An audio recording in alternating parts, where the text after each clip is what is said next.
మామిడి రైతన్నలారా, చెట్టు నిండా బఠానీ సైజులో పిందె పట్టిందని సంతోషపడుతున్నారా? కానీ రాత్రికి రాత్రే ఆ పిందె రాలిపోయి నేల రాలుతుంటే గుండె తరుక్కుపోతుంది కదా. పిందె రాలగానే ఏదో పురుగు పట్టిందని కంగారు పడిపోయి ఫర్టిలైజర్ షాపుల చుట్టూ తిరగకండి.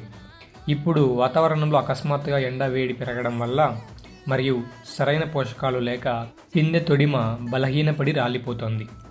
ఇలాంటి సెన్సిటివ్ టైంలో ఘాటైన కెమికల్స్ కొడితే ఉన్న పిందె కూడా మాడిపోతుంది. ఈ దశలో చెట్టుకు కావాల్సింది పురుగు మందులు కాదు, తొడిమను ఉక్కులా గట్టిపరిచే సూక్ష్మ పోషకాలు మరియు ఆర్గానిక్ బలం. అందుకే వృధా ఖర్చులు ఆపి మన స్మార్ట్ రైతు ఆర్గానిక్ మందులు వాడి చూడండి. ఇది కొట్టిన కేవలం 3 నుంచి 4 రోజుల్లోనే పిందె రాలడం ఆగిపోతుంది. మంచి సైజు మరియు నిగనిగలాడే షైనింగ్ వస్తుంది. వందలాది మంది రైతులు వాడి అద్భుతమైన రిజల్ట్స్ చూశారు. మీ ఇంటి వద్దకే డైరెక్ట్గా డెలివరీ చేస్తాం. ఇంకెందుకు ఆలస్యం, రిజల్ట్ పక్కా. ఇప్పుడే స్క్రీన్ మీద ఉన్న నెంబర్కి కాల్ చేసి మీ ఆర్డర్ బుక్ చేసుకోండి. మీ స్మార్ట్ రైతు.